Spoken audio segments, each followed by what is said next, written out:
$15, little man. Put that shit in my hand. And by $15, I meant the new Jay and Silent Bob Reboot movie, which I never got a chance to check out. It showed up in my mailbox from Lionsgate the other day. I've been anticipating this movie ever since it was announced a while back. It had a limited release, so I never got a chance to check it out in the movie theater. But I popped this thing in last night and watched it, and we're gonna talk all about that in just one second. But first, welcome to my first video of 2020, and it's sort of a scary, bizarre thought to really think about. I've been doing YouTube for almost a decade now.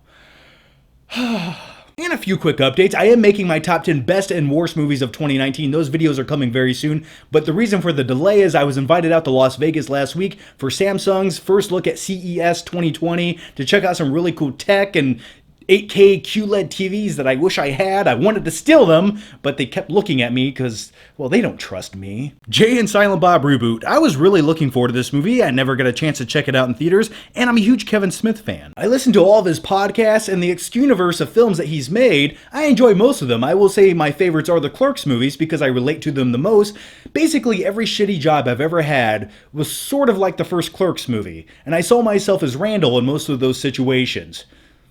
So yeah, I relate to those movies. Now just a few weeks ago, it was late at night, I was scared, I was alone, I was bored, and I randomly rewatched Jay and the Silent Bob Strike Back. It was on Netflix or Hulu or Amazon Prime. It definitely wasn't on Disney Plus.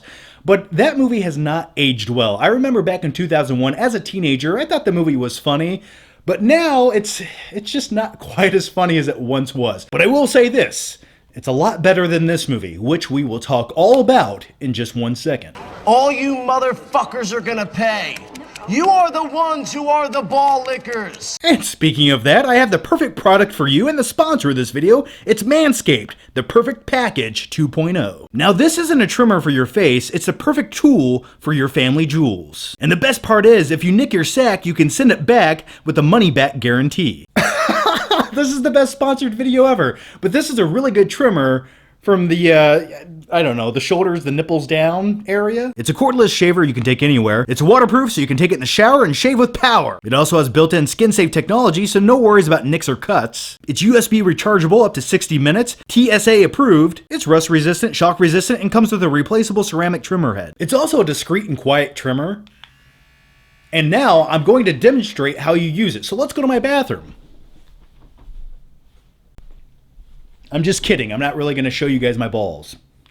And if you order now, you get all of this. The Lawnmower 2.0 waterproof electric trimmer, crop reviver, ball toner and refresher, and it is magical and mystical. Crop preserver, anti-shaving and ball deodorant, and the Magic Mat, a set of 3 disposable shaving mats, which you can put down on the bathroom floor when you shave your balls. So no mess, no worries. So you get all of this right here, and the coolest thing is they give you this travel bag to put it in right here, which is really convenient. So don't be a weirdo and use the same trimmer that you use on your face down below. Get the Manscaped Perfect Package 2.0. Your balls will thank you. And the best part is you can get 20% off plus 2 free gifts at Manscaped with the code FLICK20 at manscaped.com. Jay and Silent Bob Reboot is essentially what the title says. It's a reboot of the 2001 Jay and Silent Bob Strike Back movie where they go across America to stop their fictional movie Blunt Man and Chronic from being made, and it's being made once again but rebooted. So it's a reboot of that movie and a reboot of this movie. And throughout this film, there's some new twists and turns along the way, but one of my favorite aspects about this film is the social commentary when the characters discuss the film industry, and you can really tell Kevin Smith was giving his viewpoint through the character of Jay throughout this film, or other characters when they talk about reboots versus remakes nowadays in Hollywood. And the complete lack of unoriginality that you see in movies, and how they're just repackaging the same shit once again to the consumers who don't know any better. But yeah, the strongest and best aspect about this film is the social commentary on just general things that people like you or I discuss about movies or the film industry, and I related to that the most. That was the best thing about this movie. But with all that said, this movie is directed at hardcore Kevin Smith fans who love the obscure universe of movies and have seen all of his previous movies, because if you haven't, I would say 50%, maybe like 80% of the jokes in this movie you won't understand. You won't even comprehend what's happening. You'll see cameos and references to previous Kevin Smith movies, and if you haven't seen those movies, you'll just be like, huh, I don't get it. And for someone like me who's seen most of those movies and enjoyed most of those movies, I sat there and watched this movie, and I was like, huh, this isn't very good. Because when you're watching this movie, it feels like every 90 seconds the movie comes to a standstill to wink at the camera or make a self-referential, deprecating joke about previous movies, and it's sort of like hearing an inside joke every 90 seconds when you watch this movie. And that's okay to sparse out throughout a movie like this. I like little things like that, little nods at the audience that people that have seen his previous movies might only get. But when you beat us over the head with it every 25 fucking seconds, the joke gets old really quick, and it's just like, can the characters just progress and do something without referencing something I've seen already? And I'll keep it real with you. Beyond the first act of this film, it becomes really dull. A lot of the jokes fall flat, and it's just not a very good movie. It sort of was hard to get through. I struggled to finish this movie. But one of the worst aspects about this film isn't Jay and Silent Bob. They're enjoyable to watch. It's all the supporting characters that revolve around them. And in this movie, there's a group of teenage girls who I don't feel like they offered much to this movie. Their jokes weren't funny. Everything fell flat that they did. And one of those actors is the actual real-life daughter of Kevin Smith. And I don't think she's a terrible actress. I just don't feel like she would have been cast in this movie had she not been related to the director or writer of this movie.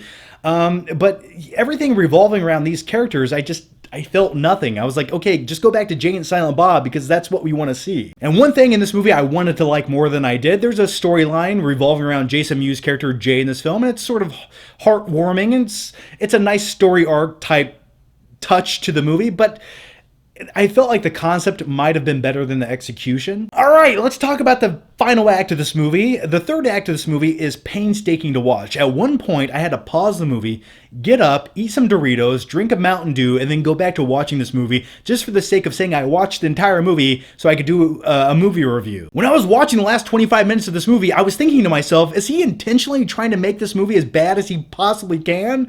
Because it's just not good. And then I thought deep down inside, okay, he's a clever guy, he's a smart guy, maybe this is some more social commentary on Hollywood itself, because reboots are sort of just lackluster versions of the original film, and maybe that's what he's doing here. But I don't think so. Because during the third act of this movie, the movie just loses its shit. Not in a good way, it just becomes way too self-referential, and I keep saying that, but at one point Kevin Smith plays himself, Kevin Smith. He shows up as a character in this movie, or as himself, and that's the point in the movie where you just sort of, you're taken out of it. And I'm all for movies breaking the fourth wall, that's fine, but this movie just, it's just too much. It's just way too much, to the point where it becomes exhausting to watch, and the jokes are no longer funny. So now here are my final flicking thoughts on Jay and Silent Bob Reboot. This movie is just disappointing. I was really looking forward to this movie, and I'm still looking forward to Clerks 3. I'm glad that's finally getting made. But as far as this movie goes, it's not a very good movie. It's all over the place. A lot of the jokes don't work. And you come to watch this movie for Jay and Silent Bob, and sure, they're going to have some supporting characters along the way, but the ones that they shove down your I don't know, your throat? That sounds weird. The ones that they shove in your face in this film, but the main supporting characters in this film, which is a group of teenage girls, just don't work in this movie. Their jokes aren't funny, and you don't care about the characters. But on a positive note, this is the movie Kevin Smith wanted to make. This is a love letter to every single previous movie he's ever made. And hey, he got to make the movie he wanted to. I also enjoyed how throughout this film, it gives you updates on previous characters in other films that he's made, and that was a nice touch as well. So yeah, outside of the cameo scenes and the social commentary on the film industry, this is a pretty bad movie, and it was a big disappointment, so I'm going to give this movie...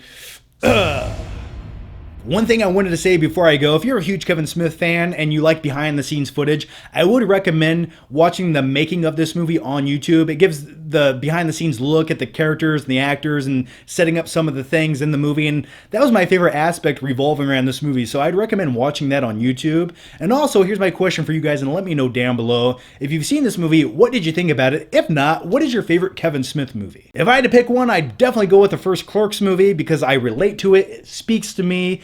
And before I go, guys, make sure you subscribe, give the video a thumbs up, and all that stupid YouTube algorithm stuff. And I think I'm gonna go shave my balls now, so thanks to Manscaped for sponsoring this video, and I'll see you guys next time.